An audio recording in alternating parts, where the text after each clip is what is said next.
Chapter 36, page number 329. What you gonna do with your newfound freedom, Private? Standing outside the barracks, Pike had been watching the sun go down.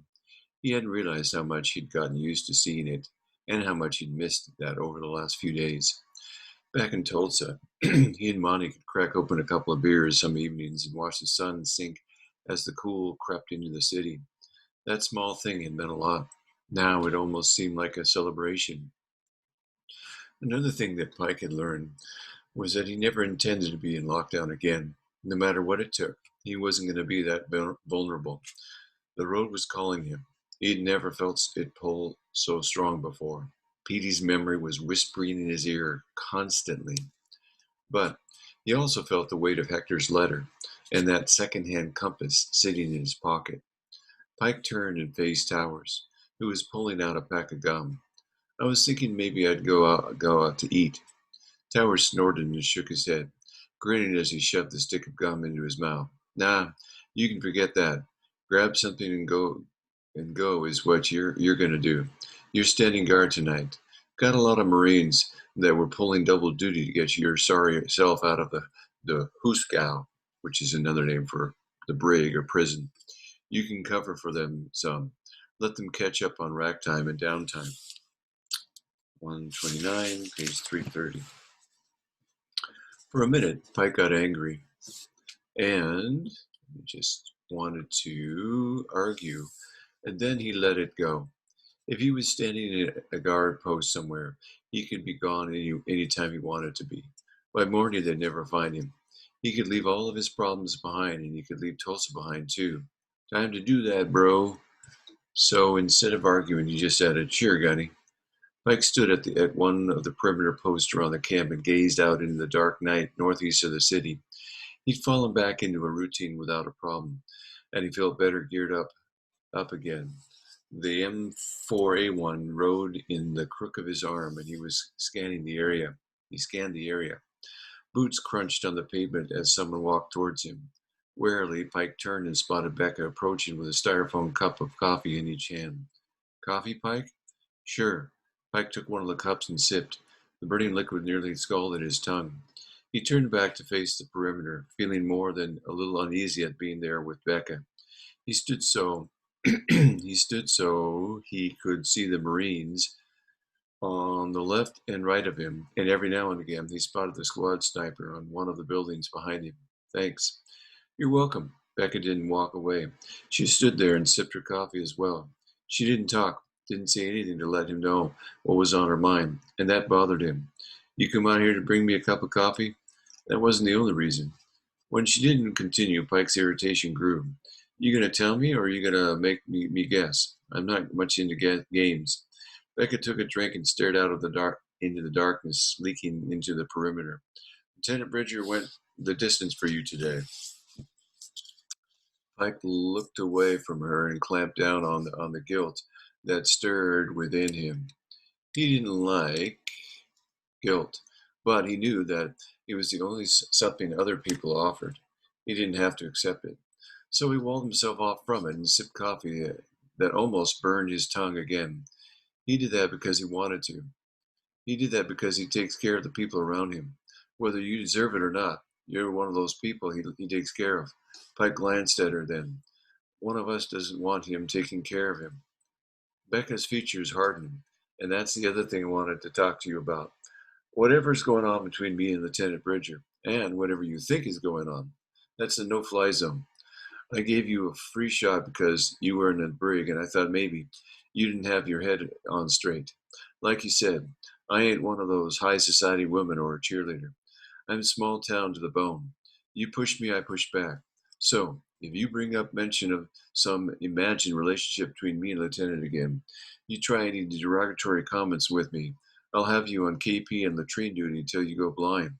You'll never get rid of the smell, and you'll have dishpan hands the rest of your life. Is that understood? The harsh forcefulness of her words surprised Pike, but they also triggered an immediate impulse in him to lash back at any show of authority. He shut his anger down just before the torrent of cursing was set free. He nodded and shifted his attention back to the perimeter. "Crystal, When you get off duty, grab some rack time. It's going to be the last you get for the next couple of days. In the morning, we're leaving to help with the SNR for those CIA agents. SNR is search and rescue. Scuttlebutt is that our unit got picked for the detail because Major Hollister is seriously tweaked that you're no longer in the brig. A lot of people on our unit aren't happy about leaving the comfort and safety of the camp here for roughing it. Nights are going to be cold and drafty up in the mountains. Pike nodded and shoved his thoughts of making a break before morning. Out in the mountains, it would be even easier. He'd also be that much closer to Pakistan. And you owe me the price of a cup of coffee, too. You can settle up in the morning. Becca was already headed back before he could think of anything to say. Pike swallowed his resentment and embarrassment with the bitter black coffee and looked out into the darkness. Don't worry about it, bro. Gonna be gone soon enough. That wasn't entirely true, though. Pike knew he couldn't get gone soon enough. Coming down out of the mountains at night was difficult, but the new fallen snow helped more than it hindered. With the moonlight flashing through the scudding clouds, it was bright enough to see pretty well. The cold was another factor that ate into Jacob and the men with him. He pulled his cloak tighter around him to block the knife-edge wind and walked through the gray fog of his own breath. He thought of his father back in the village. Sabah had almost looked strong when Jacob had said his goodbyes. The old warrior was definitely a shadow of his former self, bereft of his limbs and his strength. The fire had returned to his father's eye, though. Sabah had held the device Jacob had provided him in his claw-like hand. As far as final images of his father, Jacob had to admit that it was one worth keeping. His memories of his father as a younger man were better, but they were so distant now. The sadness that touched Jacob was a weakness. He forced his mind away from it and focused on the walk ahead of him. They had to cross 16 miles of tortuous mountain terrain to reach the vehicles that they had waiting.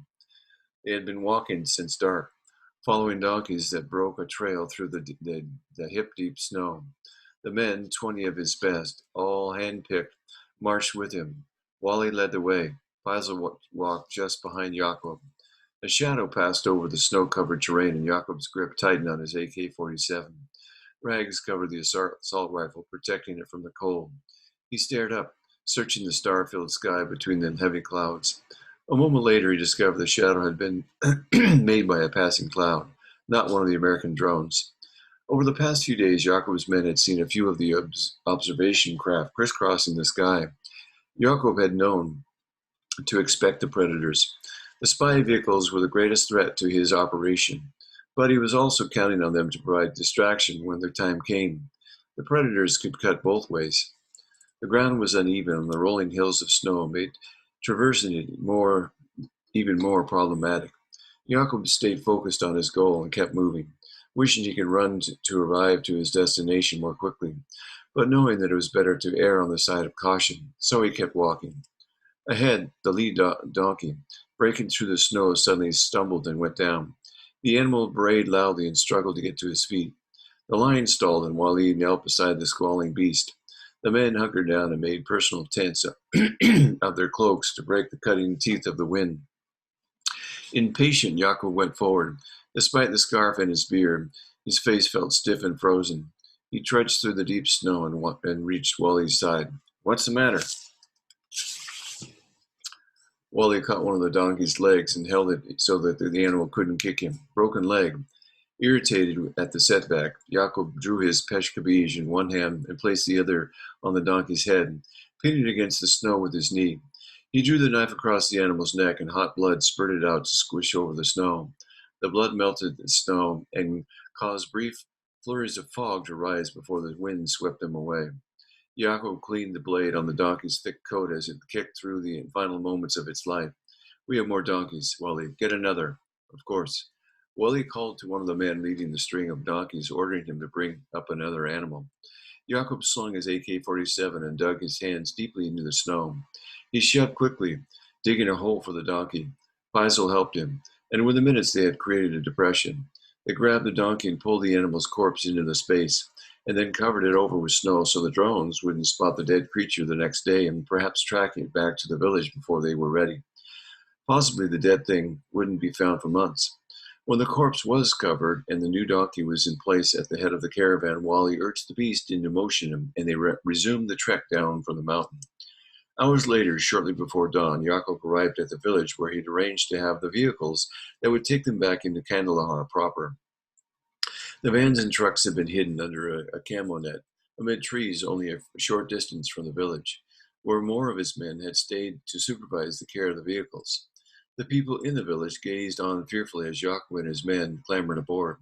The vehicles carried work tools. With all of the attacks that had gone on in Kandahar, seeing such vehicles had become commonplace. They would be, for the most part, invisible. Despite being fatigued from the long hike through the mountains and the cold that had constantly plagued them, Yaakov felt alive and ready to go as he took his place in the passenger seat of a plumber's van. Here, while he handed over a thermos of tea and a sack of rice cakes to eat during their final journey to Kandahar. Jacob accepted the items and poured the tea into 2 cups while Wally slid behind the steering wheel. The younger man handed his rifle and pistol back to the men seated in the cargo area of the van. They lifted the false bottom and secured the weapons. In the well space, the missile launchers Jacob had bought in Parshanar stood out among the rifles and pistols. The cover was replaced over by the weapons as Wally started the engine. After a few moments to make certain the other vehicles had started, Wally engaged the transmission and pulled it onto the one-lane road that led further down the mountains to the highway that snaked into Kandahar. Forcing himself to eat despite his excitement, Yaakov bit into one of the rice cakes. He glanced up at the mountains, at the snow-capped peaks, where his father lay waiting for his final battle. Thought briefly of the old man as he had been when fighting the Russians and later the Americans and the warlords. He would always remember his father's face being as cruel and harsh as the mountain landscape.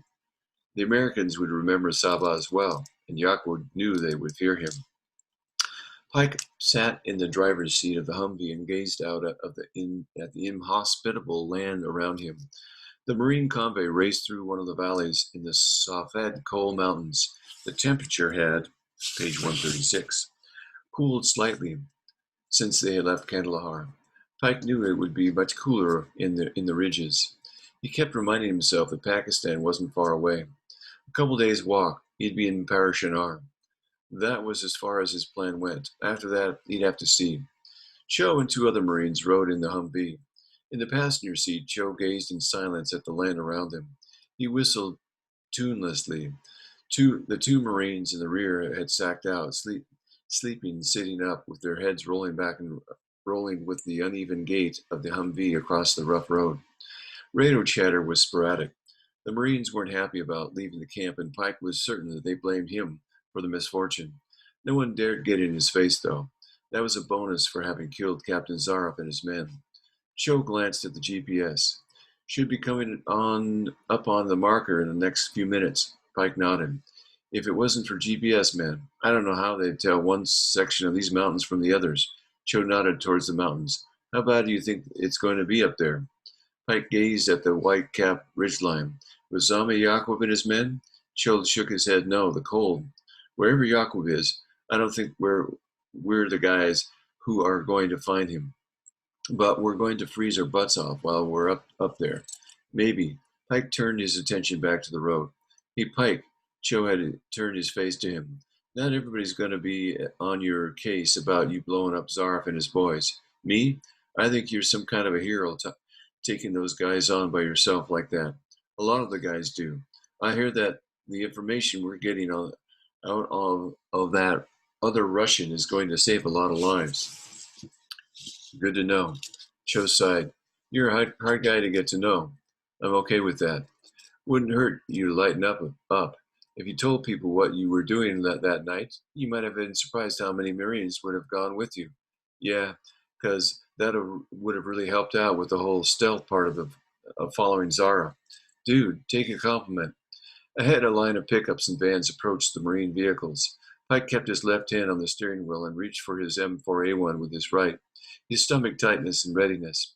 Out here in the wilderness, a lot of things could happen on the road. Gunny Tower's deep voice came over the frequency. Hold steady, but be alert. A minute later, the vans and trucks whipped by the Marine convoy.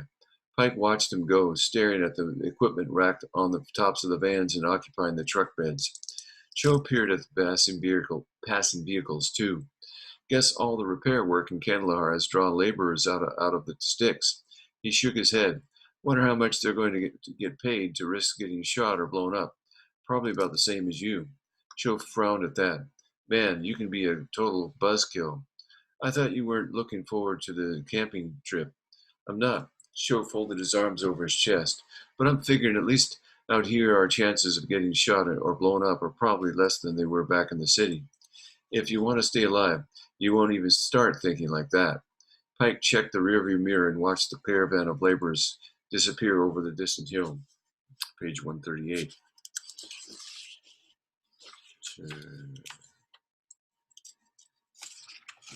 Oh, page 139, chapter 37. During his career reporting from battlefields around the world, Jonathan Sebastian had sometimes entertained the idea of being KIE, which is killed in action. Of course, the killed in action tag wasn't really a designation for journalists, but dead was dead. He hadn't thought about how he would be killed, though he knew most of the ways. He had seen bodies scattered all across the Middle East and South America. Rather, he mostly envisioned how he would be eulogized after he was dead. He'd won a lot of awards, gotten to meet a lot of important people, and been in a lot of hot spots. He was certain he was a man whose death would not go unnoticed. But even after everything he'd seen, he'd never once thought he was going to die locked in the throat of some wintry mountains so far from the main action. Now, though, he knew that was what was going to happen. He tried to focus, determining that the next time he got in front of the camera on a live feed, he would tell the world that Zalmay Yaqub had betrayed them, that the CIA agents everywhere wanted to rescue were already dead. Everyone wanted to rescue were dead. Making such a broadcast would be heroic, and he had no doubt Yaqub's men would exact immediate vengeance. Jonathan Sebastian would go out in a blaze of glory, sticking it to his Muslim captors and saving dozens of lives. Now that was an epitaph that he could live with, metaphorically speaking. He couldn't save those 3 CIA agents, though, couldn't even save himself, except that he kept flirting with the idea that the Marines or the CIA or someone would arrive in the nick of time and take him out of the mess he was in. He liked that idea, even though he knew the odds of such a rescue happening were infinitesimal, which means very, very slim. He sat huddled under a thin blanket in the corner of the cave he'd been assigned to and wondered what time it was. This was the 4th day after his last broadcast. This was the day Yaqub had threatened to kill the CIA agents that the world didn't know were already dead. One of his captors approached him with a pistol in hand. You will come with me, now. Where? To make broadcast. The man waved his hand impatiently. Sebastian looked around. Where's Yaqub? That is of no concern to you. Come. The man waved again. I want to talk to Yaqub. The man lashed out unexpectedly, smashing Sebastian across the face with the pistol barrel. Pain exploded inside of Sebastian's face and curled up inside of his skull like a dying rat. Blood trickled down to his chin from the corner of his mouth. Shoving the pistol into Sebastian's face, the man grabbed his shirt collar and slammed him into the wall behind him. You come make broadcast. He mashed the pistol into Sebastian's cheekbone under his left eye. Or you be broadcast. You decide. Either way, they get message. Fear quickly eroded the pain as Sebastian pushed himself to his feet, despite the dizziness swimming in his head. He followed his guide to the other room. Even though the bodies of the CIA agents had been removed, Sebastian could still smell the death clinging to the stone walls. On autopilot, in front of a camera, let's see if this focuses a little bit, he started straightening his clothing and his hair. The actions were ingrained habits, but this was the first time his hands had shaken so badly since he'd gotten up in front of a camera in junior high school journalism class. Here is the paper. The man handed Sebastian a copy of the newspaper. With shaking hands, Sebastian opened the paper. He peered at the front page at the date and did the math. He'd been correct. Today was the deadline deadline day. He also scanned the paper, hoping for news of prisoner releases. There were none. A sinking sensation opened up in the pit of Sebastian's stomach. Are you ready? The hard-faced man stared at him. Ready? Sebastian had to struggle to get his voice to work. In the past, he could count on one hand the number of times his voice had failed him and have fingers left over. Yes, to report. The man passed over a paper filled with compact writing. You will read this as it is written. If you fail to do this, I will shoot you. Sebastian clung to that idea. If he failed to read the paper, he would die. So it stood to reason that, if he did as he was instructed, he would live.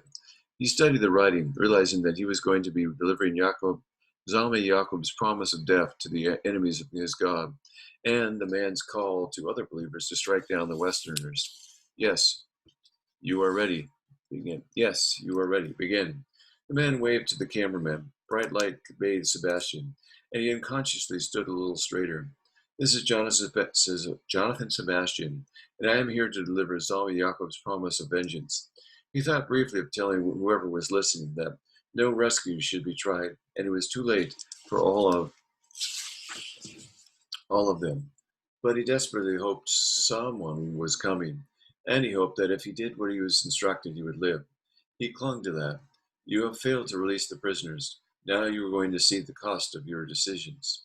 Standing in a waist-high snowdrift that was covered with a crust not quite thick enough to support the weight of a full-grown man, he studied the mountains ahead of him. He and his team had been marching since early morning after leaving the Humvees at a secure location. A lot of the terrain ahead of them had to be covered on foot. Last night he had been physically demanding.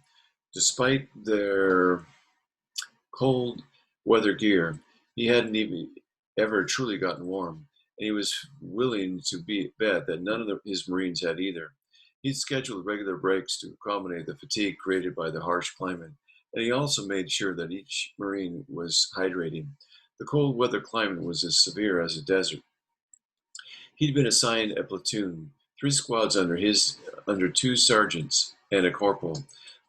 Becca Shaw and 3 other female Marines had been attached primarily in support positions to speak with any Afghan women they encountered in the villages during their search. Female Afghans wouldn't talk to male Marines because of religious convictions or fear of reprisal from their men. Heath had split the squads up, working the grid he'd been assigned to search. 36 Marines, 2 Navy corpsmen, and an attached Webb specialty unit operated under his command. He kept the squads moving, covering as much of the western face of the mountains as he could while keeping them safe. So far since their insertion, they'd had a couple of close encounters with local Afghan caravans that he suspected were ferrying opium into Pakistan across the Durrani line. None of the men involved had admitted to seeing Zalmay Jacob. Maybe that was true, but Marines had tagged one of the animals on each caravan with an electronic tracker so that they could be traced by the Predator drones that patrolled high above. Using his iPad, Heath pulled up the recent topographical maps that the Intel Division had put together. They had satellite access, and he flicked through the platoon's progress with a few hand gestures.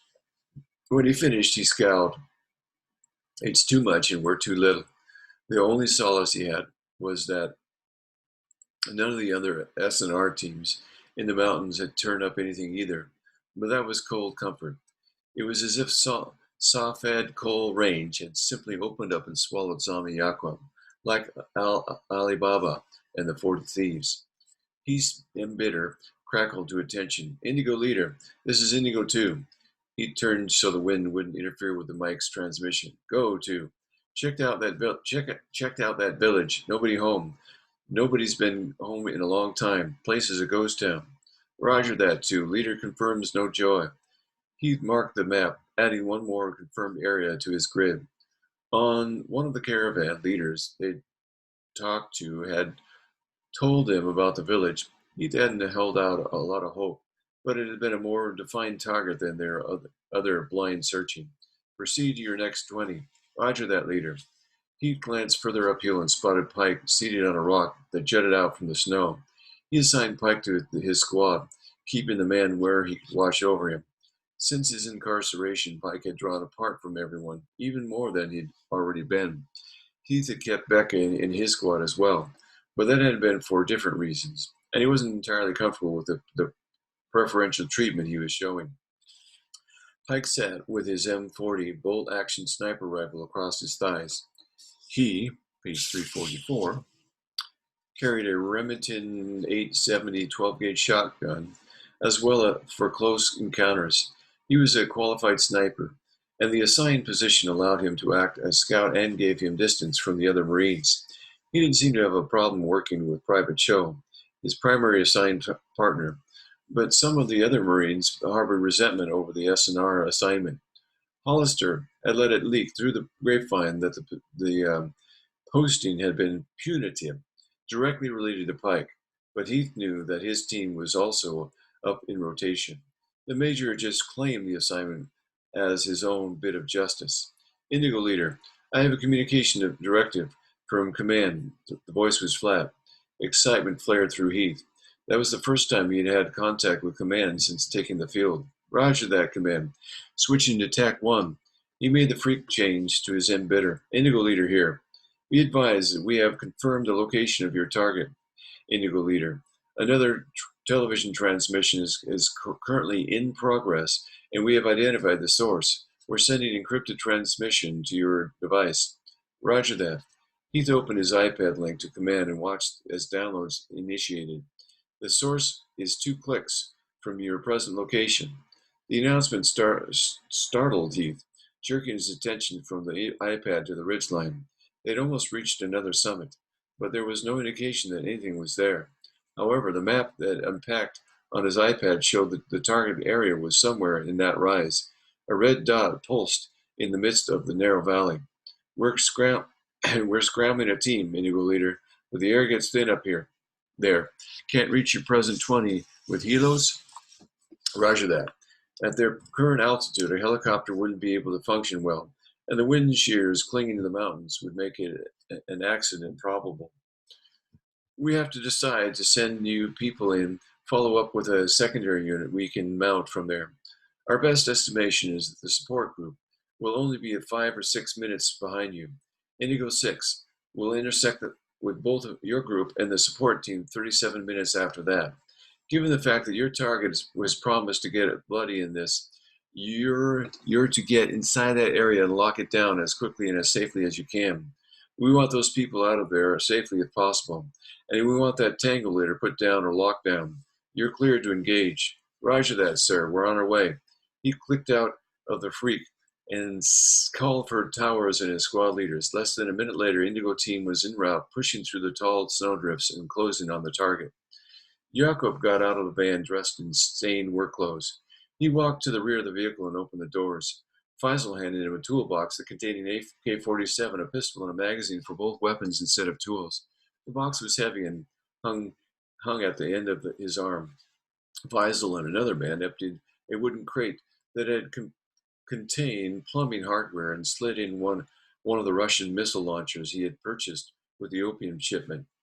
As they crossed the street, an Afghan National Police truck rolled past. For a moment, Jakob worried that his plan might be discovered early, but the ANP vehicle kept rolling. Perhaps the men in the truck knew who he was and what he was doing, and perhaps they only believed he was a plumber. The corrupt Afghan National Police officials had assigned al-Qaeda sympathizers to the area as support. If the American military attacked, the Afghan National Police would fire on them.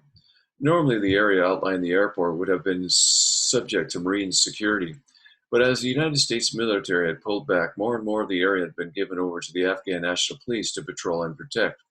With the current attacks inside the city, as well as the capture of the journalist Jonathan Sebastian, the American forces had concentrated more on containing the violence there. Their men were stretched thin, and the search up in the Safad coal mountains taxed them further.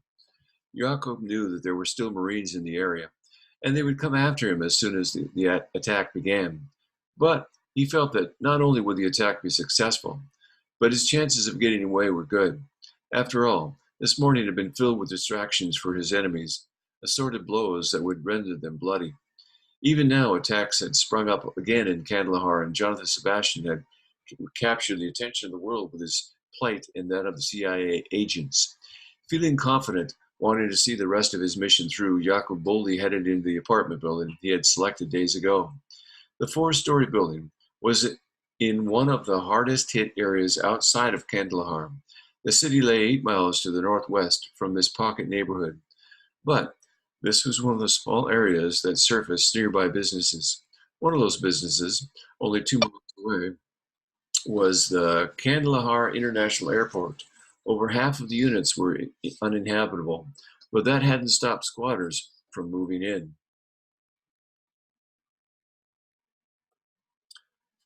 Yaakov knew that there were still Marines in the area, and they would come after him as soon as the attack began. But he felt that not only would the attack be successful, but his chances of getting away were good. After all, this morning had been filled with distractions for his enemies, assorted blows that would render them bloody. Even now, attacks had sprung up again in Kandahar, and Jonathan Sebastian had captured the attention of the world. Feeling confident, wanting to see the rest of his mission through, Yaakov boldly headed into the apartment building he had selected days ago. I'm going to skip down to the bottom of the page. A few of the residents noticed Yaakov and his people, but they quickly retreated from purposeful strides made by the group. Yaakov took the stairs up, following Wali, who had a silenced pistol in hand. The third floor, they approached the first unit that faced Kandahar Airport. Wally opened the door and walked inside. Two men sat at a table in the center of the floor. Both got up and started to protest. Wally lifted his pistol, put 2 rounds into each man's chest, and kept moving into the next room before the corpses hit the floor. With his own pistol naked in his fist, Jacob followed Wally through the apartment. No one else was present. Crossing the room to the window, Jacob stood to one side and cautiously shifted the curtain. The Kandahar International Airport lay in the distance, 2 miles to the southeast, well within operational distance from the Russian 9K-38 Iglas. Seeing the airport was difficult because a haze of dust constantly hovered over the area. Jakob knew it was there, and that was enough. Wally and Faisal uncrated the missile launcher and readied the weapon. The two men set up a small laptop computer and portable satellite dish equipment that had been stolen from the American military provisions. Taking the cell phone from his pocket, Jakob called a pre-programmed number. Hello. Jakob scanned the blue sky over the airport. Are the planes still en route? The man at the other end of the connection answered immediately. Yes, they are running on time. The man was one of the liaisons in the Afghan National Police who interfaced most with the American military. After today, his position would be compromised, and he would be running for his life. But that was fine, because Jakob had promised him enough money to keep him living well for years. Jakob glanced at the men working on the computer. One of them nodded. Send the identification of the planes, Jakob ordered. It is on the way. A moment later, the computer screen revealed a sweeping view of the airspace over the Kandahar airfield. When the American planes reached Kandahar airspace, they would show up on the computer. In addition to the American military leaders, the planes also carried more military supplies and equipment. Let me know when the aircraft begin their final approach. Of course. Jakob punched the cell phone off and put it back into his pocket. He kept watch over the airport. The United States Joint Chiefs of Staff surprise visit was about to turn more surprising than they had planned. Sabah would have been proud to watch the American planes explode. Sadness touched Jakob then, not because he was certain his father was dead or would surely be dead in a few minutes, but because his father would not live to see the death he would inflict upon their enemies. Once the news of the attack got around Afghanistan, and perhaps even Pakistan, more true believers would rise to take up the fight against the Americans. The Al-Qaeda forces would battle with renewed belief and vigor, and Jacob would take his place as their leader once they learned what he had accomplished. Chapter 38. The cold ate into Pike's chest as he slithered across the snow. He gained the top of the ridge, planting himself behind a hide he'd picked out on his way up the mountain. The shelf of rock blocked view of him from anyone below. He kept the M40 in a protective wrap to keep the sniper rifle from the snow and the cold. Despite the scarf that covered his face, the wintry chills scoured his cheeks and nose. He left the M40 lying on the ground beside him and fished his binoculars from his chest pack. He scanned the ground, noting the snow-covered fortifications that created a maze across the valley floor. In addition to the low stone walls that made irregular lines, there were several tangos taking up positions behind the barriers.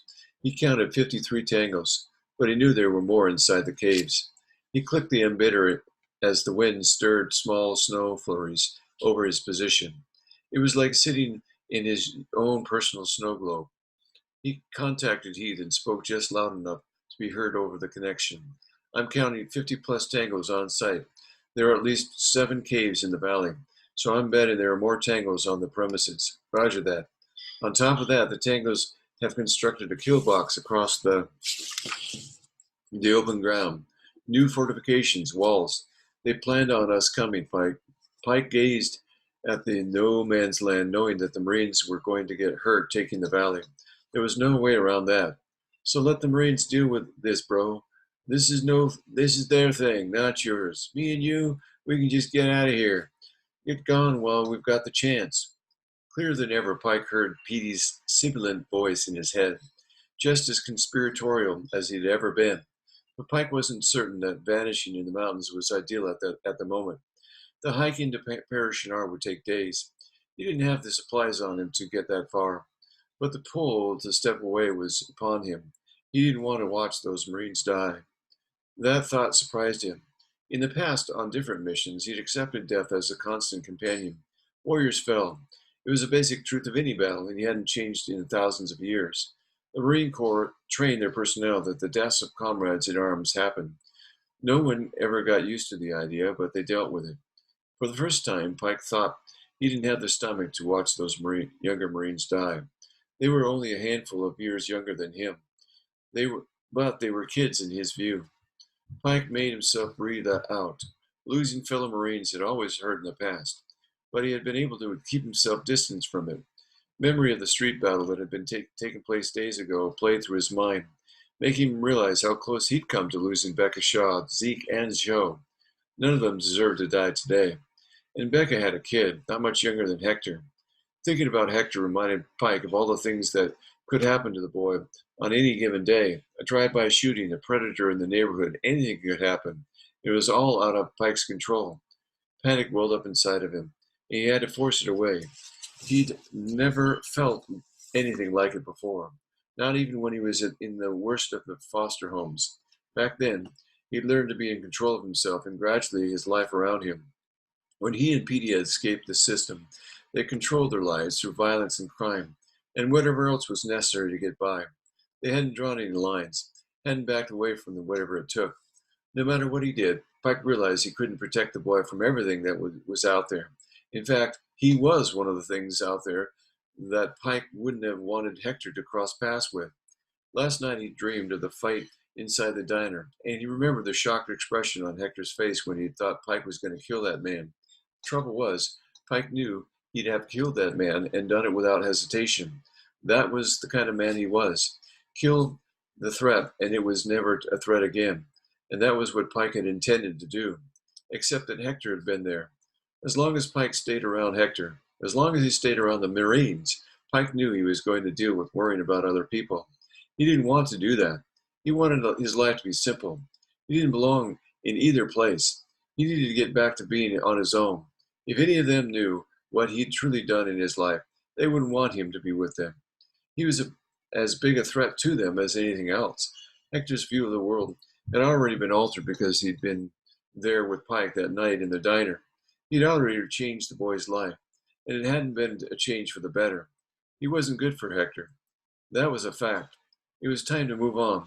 Just as soon as he finished up here, half afterwards, if he was alive, in the confusion, he would choose his own exit strategy.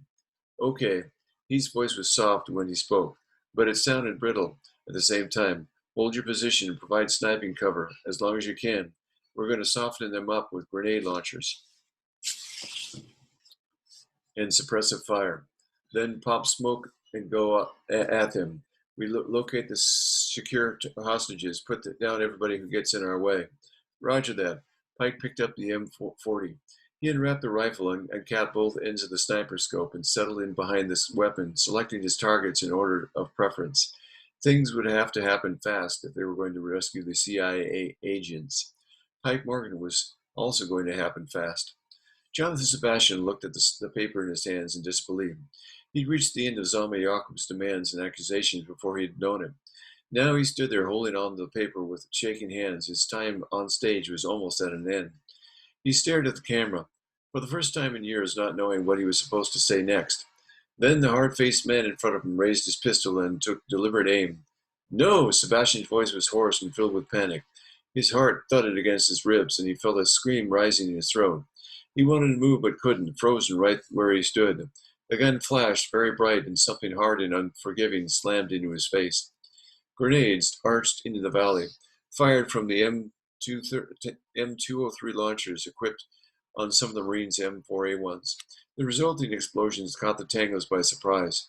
Craters opened up in the snow, and the defensive walls sagged in places, turning the barriers into stone shrapnel that took out more tangos.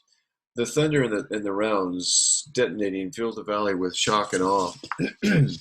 Pike stayed with the M40, calmly and systematically sighting targets and working the bolts as he emptied the magazine. He picked out one of the men stationed at a machine gun nest as the weapon opened up in full-throated roar. When the crosshairs dropped over the man's face, Pike took up trigger slack and squeezed off the round. Trusting his marksmanship, Pike worked the bolt to eject the spent cartridge and used his left eye to select the next target, never moving his head from where it rested against the rifle stock. The machine gunner's partner reached for the weapon and became Pike's next target. Shifting his vision back to his right eye, Pike placed the crosshairs over the second tango and squeezed the trigger again, laying him out next to his companion. An instant later, a 40-millimeter grenade wobbled through the air and took out the machine gun, scattering smoldering hot parts across the snow. Smoke grenades followed the high explosive grenades, and red smoke carpeted the valley floor. The color looked dark, stark, and menacing against the snow. Not only would it serve to blind the tangos on the valley floor, but it would clearly mark the area for the drones that Pike knew were flying overhead. Pike slammed a fresh magazine into the M40, then slung it in and took up the 870 as Heath gave the order for his squad to move in. He rose from the ground at the same time Cho did, only a few feet to one side. The younger Marine was focused and tense, but he didn't falter. He'd come a long way in the last few days, and Pike took some pride in that. Cho was going to be a good Marine. Charging downhill, Pike slammed through the snow. He tripped over the rocks masked by the white powder, but put out a hand to get his balance and skidded briefly. Then he was on his feet again, racing towards the valley floor. 10 feet up, the smoke thinned a little, but at ground level, it was thick as soup. Tangos staggered inside the red mist and fired blindly up into the mountains. Without breaking stride, Pike pulled the shotgun to his shoulder and took aim at a shadowy figure. He squeezed the trigger, staggered briefly as the butt slammed against almost painfully into his shoulder, and then recovered as the double-aught buckshot hammered the tango backwards. Pike punked the shotgun, and the smoke cartridge spun from the ejected port. The fresh shell barely had time to seat properly before he pulled the trigger again. The second burst sent another tango spinning away. Gunfire echoed all around Pike, caught in the valley and made alien by the thin mountain air. He struggled to breathe, more winded from his exertions than he normally would have been, but he knew it was because of the altitude was making him struggle. He reached the valley floor with Cho at his heels. Ahead and to the left, a tango popped up with an AK-47 blazing. The large caliber rounds buzzed through the air like a swarm of angry bees. Pike threw himself down beside the stone wall the tango was using for cover and yelled to Cho, "Down!" Cho went to ground immediately, and Pike, as he was first worried that the man had gotten shot. Then Cho rolled back against the stone wall, taking cover and swapping out magazines. "I'm okay." Switching his attention to the tango, Pike crawled on his elbows and knees, getting to the end of the short wall. The tango was holding his position, taking cover behind the wall. When he reached the end of the wall, Pike curled around the barrier and pulled the shotgun into his shoulder while he rolled over one side. The tango spotted him at the last minute and tried to bring his weapon to bear. Pike fired once, aiming at the man's legs and taking them out from under him, and then pumping the shotgun and firing once more. Clear! Pike got to his feet and fed 4 more shells into the shotgun to replace the ones he'd fired. The A870's capacity was 8. He'd been trained to reload every chance he had. Cho stood and looked around, his rifle to his shoulder. I'm good. Taking the lead, Pike saw Becca and Zeke off to the left, working along the barriers in tandem. Becca spotted Pike and nodded. Pike matched her speed as they moved towards the caves. The Tangos tried to hold their positions, but they died quickly. They were dedicated, but they weren't skilled. That bothered Pike. El-Qaeda used cannon fodder on attacks, but it would have been figured that something like this would demand a better trained group. Ahead, a Tango burst out from behind one of the walls. He screamed defiance and called on God in his language. His cloak flapped around him and revealed the explosive strapped to his body. Bomb! Pike shifted the shotgun to cover the man and squeezed the trigger, aiming at the head, hoping to take him out before he could trigger the explosives, thinking that maybe shooting him in the chest would trigger the blast anyway. The double-locked buck caught the man in the face. His knees folded and he went down, unconscious or dead. Pike wasn't sure. Before the man hit the ground, though, the explosives detonated. The concussive force slammed into Pike, picking him up and knocking him backwards like he'd been hit by a bus. He flew through the air, barely hanging on to consciousness. If the air hadn't already been knocked out of him, his lungs would have emptied when he smashed against one of the stone walls. The combat helmet kept his skull from fragmenting on impact. Body armor kept him from taking any serious damage, and he was loose enough to keep from breaking anything. His head bounced off the barrier and his vision blurred as his lungs refused to work. He flailed weakly, struggling against his own body like it no longer 356 belonged to him. His vision had gone gray, and all the noise had dulled to almost mute. Then everything reconnected in a heartbeat. His vision returned in a rush of bright colors, and the noise around him was suddenly a deafening din. Pike! Hunkered down, Becca was coming back for him as bullets chopped into the frozen ground around her. Pike wanted to tell her that he was okay, that everything would be great if he could just breathe. And he wanted to tell her that he was sorry for the things he'd said when he'd been back in lockup, but he couldn't. She caught hold of his armor and started trying to haul him out of the way as Tangos rushed towards him. She was only half Pike's size, though, and pulling him was almost impossible. That size differential was one of the main reasons men didn't want women serving in fire team capacities. Women didn't have the same upper body strength. Becca kept tugging Pike, though, refusing to let him go as the Tangos swarmed their position and bullets plowed into the snow all around her. Forcing himself to move, not quite back to optimum performance, Pike helped Becca move him. He drove his legs, knocking her off balance as he swung awkwardly from side to side. Together they rounded the corner of the nearest wall and tumbled into a sprawl. Becca recovered first, hauling her M4A1 up and rising to a kneeling position.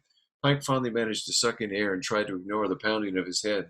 He gripped the 870 and pulled it to his shoulder as he fought his way to his feet. He rose from behind the stone wall. 4 Tangos stood before him. 2 of them poured bullets into the barrier, maybe thinking that they were going to get a lucky round through the pile of rocks and snow to the Marines on the other side. Pike shot the first man in the chest, blowing him back into the second. Before either of them recovered, he pumped 2 more rounds into them, killing both.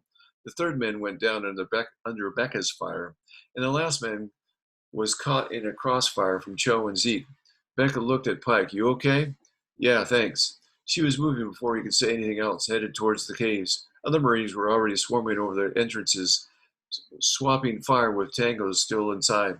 Pike didn't look forward. I'll wait a couple of seconds here for my internet to come back. Pike didn't look forward to entering the caves. Based on previous experience he'd had, there would be a rat's nest inside the mountain, and all of it would be dangerous. Still, he followed Becca as they plunged into one of the entrances. Heat filled the interior of the cave, pressing in against Pike's face.